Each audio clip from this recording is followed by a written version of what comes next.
जय हिंद प्यारे साथियों, नमस्कार। मैं अनीता आप सभी का आपके प्यारे से परिवार एस्पिरेंट फैमिली में बहुत बहुत स्वागत करती हूँ। दोस्तों, कैसे हैं आप सभी? उम्मीद है आप सब बढ़िया होंगे और आप सबकी स्टडी भी बहुत अच्छी चल रही होगी। ये दोस्तों, कल के सेशन में हमने मैथ पेडागोजी में मैथ की प्रकृति क्या है और उसकी अवधारणाओं की प्रकृति क्या है, साथ ही साथ हमने चाइल्ड सेंटर के बारे में बात की, बाल केंद्रित के बारे में बात की और गणित को खेल एवं पहेली की विधि के द्वारा कैसे सिखाया जाता है इसके बारे में हमने बात किया। तो उनसे रिलेटेड मैंने यहाँ पे एक दो क्वेश्चन इंक्लूड कर दिया है कि क्वेश्चन किस टाइप से बनते हैं और आपको कैसे जवाब उनके ढूंढने पड़ते हैं, वो मैंने इसके लिए यहाँ पे क्वेश्चन लिखा है। तो आज के सेशन में जो आगे कंटिन्यू होगा उसको कंटिन्यू करते हैं, बट पहले अभी हम क्वेश्चन देखते हैं। तो क्वेश्चन क्या है? निम्न में से कौन सा कथन गणित की प्रकृति में संदर्भ में उपयुक्त नहीं है? यहाँ पे हमको क्या देखना है कि गणित की प्रकृति के संदर्भ में उपयुक्त नहीं है, मतलब हमको नेगेटिव आंसर ढूंढना है।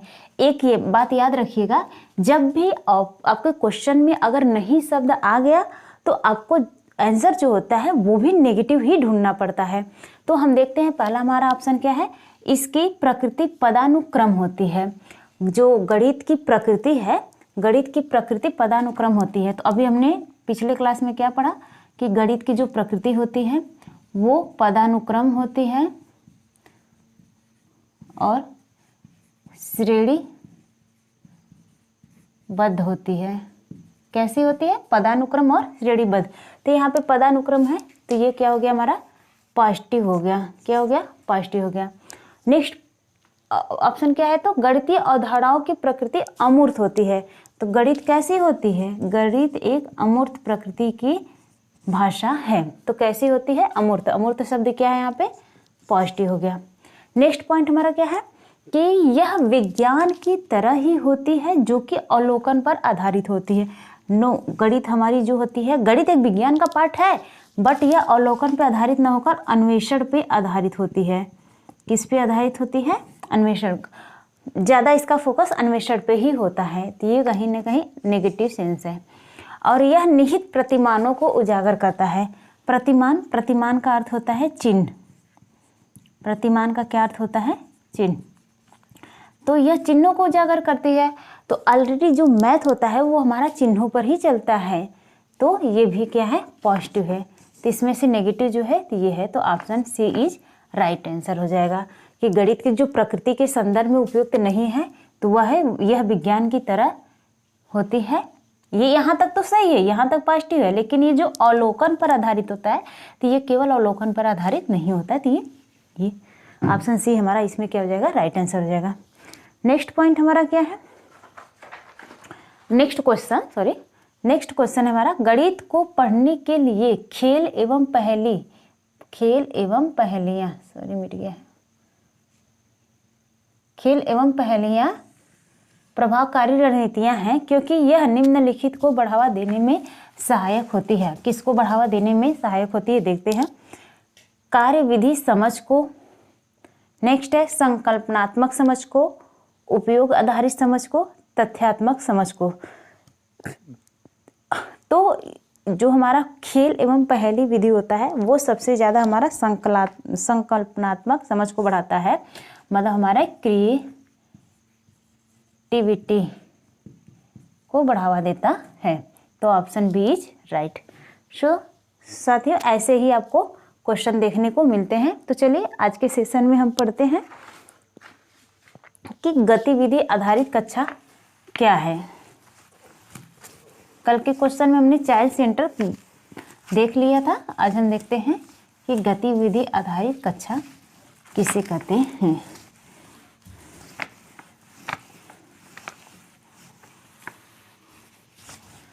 गतिविधि मतलब एक्टिविटी। गतिविधि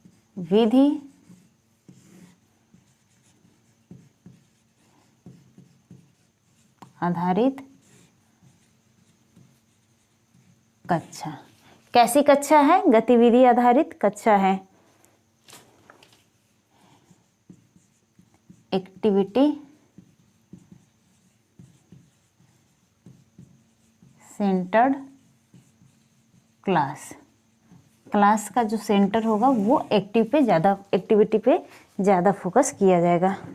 जब बच्चे को एक्टिविटी के आधार पे हम लर्निंग कराते हैं तो इससे बच्चे में क्या होता है, तो बच्चा एक अधिगम का केंद्र होता है। बालक जो होता है, बालक अधिगम का केंद्र होता है। गतिविधि आधारित क्लास में जो बच्चा होता है वो लर्निंग का, अधिगम का केंद्र होता है, मतलब सेंटर होता है, वो लर्निंग का केंद्र होता है। गतिविधि आधारित कक्षा में स्व अधिगम क्षमता का विकास होता है। बच्चों में क्या होता है कि स्व अधिगम क्षमता का विकास होता है, क्षमता का विकास होता है। बच्चे में स्वयं से लर्निंग करने का विकास डेवलप हो जाता है। जब बच्चे को एक्टिविटी के माध्यम से सिखाई जाती है तो बच्चा क्या होता है कि स्वयं से लर्निंग करना स्टार्ट कर देता है।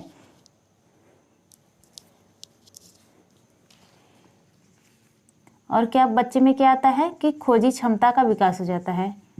खोजी क्षमता का विकास मीन्स बच्चा जो है वो कुछ नया खोजने की कोशिश करता है और खोज के माध्यम से सीखता है और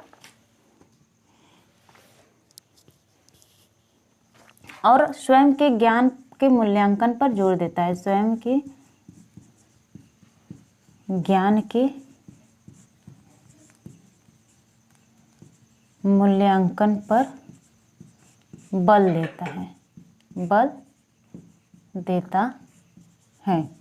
बालक क्या होता है, जब बालक एक्टिव है और एक्टिव होकर कोई चीज़ पढ़ रहा है या सीख रहा है तो क्या करता है, वो स्वयं के ज्ञान के मूल्यांकन पर बल देता है।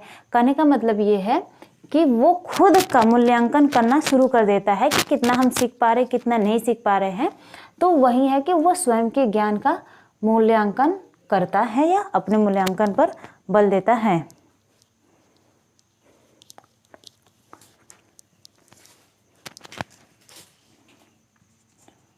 और क्या होता है कि अमूर्त अवधारणाओं को समझने में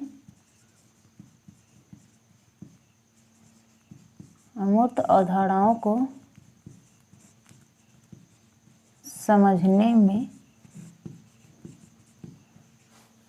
अनुभव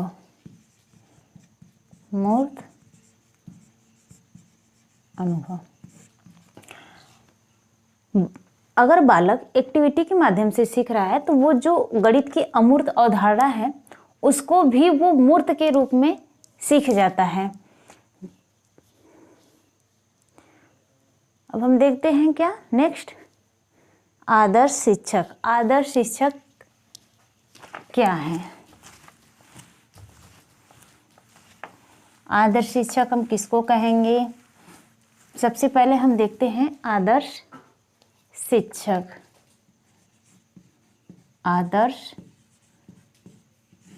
शिक्षक, ये मैथ की पेडागोजी में क्वेश्चन बनता है कि आदर्श शिक्षक किसे कहते हैं या किसे कहेंगे, आपको ऑप्शन में देखने को मिलेगा। तो सबसे पहले हम आइडियल टीचर की बात कर लेते हैं। क्या आइडियल, यहाँ लिख देते हैं आइडियल टीचर। आइडियल टीचर किसे हम कहेंगे, इसको देखते हैं। तो सबसे पहले हमें टीचर का पता होना चाहिए कि टीचर में मीनिंग क्या होता है। तो TEACHER, टीचर के हर एक वर्ड का अपना एक एक महत्व है और टीचर के सारे गुण इसी टीचर शब्द में, वर्ड में छिपे हुए हैं। तो देखते हैं क्या है। टी से हमारा क्या हो जाएगा? टी से हो जाएगा ट्रूथफुल एंड टॉलरेंस। क्या क्या? ट्रूथफुल, टी से ट्रूथफुल एवं टोलरेंट है, टोलरेंस नहीं, टोलरेंट। ट्रूथफुल एवं टोलरेंट, हिंदी में इसे कहेंगे विश्वसनीय एवं धैर्यवान। टीचर का पहला लेटर क्या बताता है कि टीचर को विश्वसनीय होना चाहिए और धैर्यवान होना चाहिए। टीचर को खुद भी विश्वास होना चाहिए कि मैं एक अच्छा टीचर हूँ, और उसे धैर्य, पेशेंस रखना चाहिए कि वह बेहतर कर लेगा अपने टीचिंग फील्ड में। तो ये सबसे बड़ा गुण पहले टीचर का यही होता है। ई से हमें क्या बताता है? ई का फुल फॉर्म क्या हो जाएगा? ई से इफिशिएंट, ई से क्या हो गया? इफिशिएंट। इफिशिएंट मतलब होता है कुशल। टीचर का ई लेटर हमको क्या बताता है कि टीचर को एफिशिएंट होना चाहिए, मतलब कुशल होना चाहिए। ये नहीं कि वो डर जाए, कुशल, बहादुर होना चाहिए। TEA एक लेटर क्या बताता है?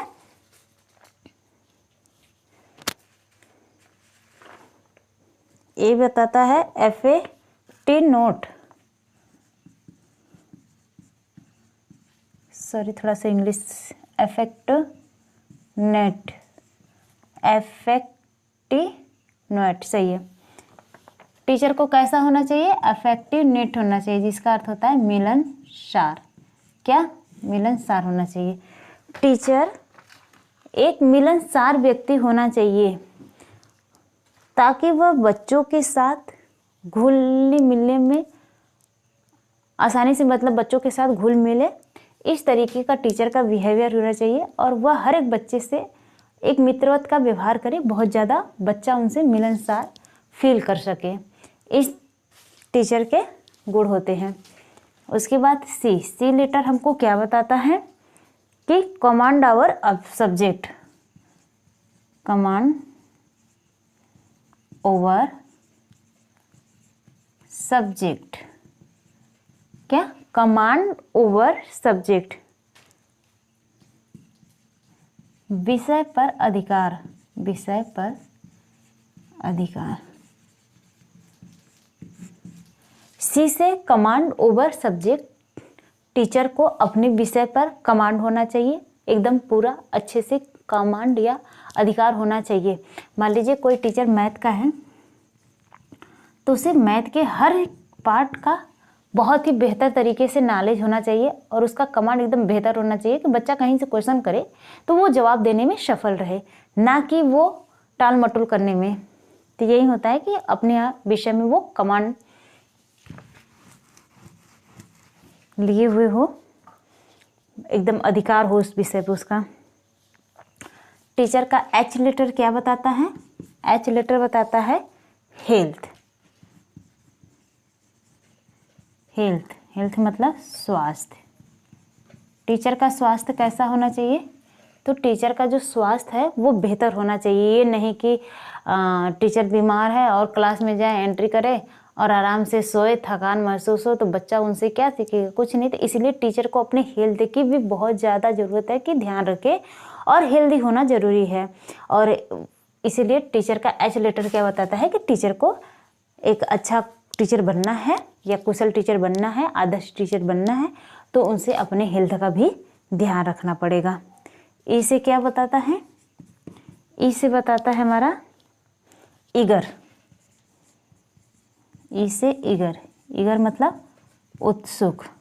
टीचर को कैसा होना चाहिए? उत्सुक, मतलब टीचर ऐसा हो कि वह उत्सुक हो, ना कि वह लेजी हो, ना कि वह सुस्त हो और उसे पढ़ाने का मन नहीं है, बेमन से जाके पढ़ा रहा है, तो ऐसे बच्चा कुछ नहीं सीखेगा। टीचर जब से उत्सुकता नहीं होगा तो वो बच्चों में कैसे क्रिएटिविटी उत्पन्न करेगा? तो बच्चों में क्रिएटिविटी उत्पन्न करने से पहले एक टीचर का गुण होता है, एक आदर्श टीचर वही होता है कि जो अपने आप को उत्सुक बनाए रखे क्लास में पढ़ाने से तक। आर से क्या हो जाता है? आर से हमारा हो जाता है रिसोर्सफुल, आर से रिसोर्सफुल,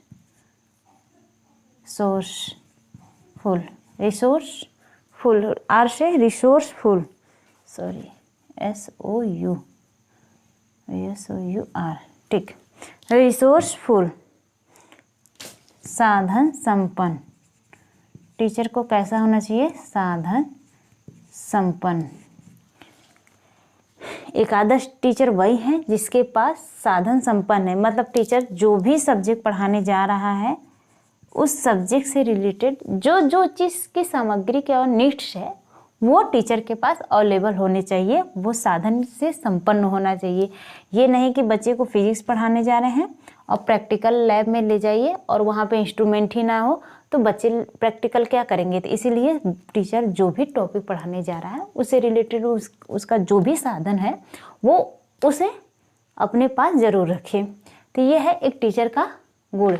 अगर ये गुण टीचर में पाया जा रहा है तो उस टीचर को हम कहेंगे कि आदर्श शिक्षक है।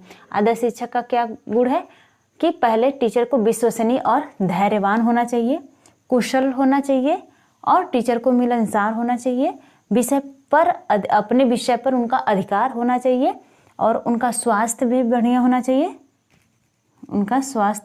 चाहिए, और वो उत्सुक रहें पढ़ाने को, और उनका जो भी साधन है, जो भी टॉपिक से रिलेटेड साधन होगा वो साधन उनके पास उपस्थित होने चाहिए। तो साथियों आज के सेशन में हमने देखा कि गतिविधि के आधारित कक्षा को और एक आदर्श टीचर के बारे में। तो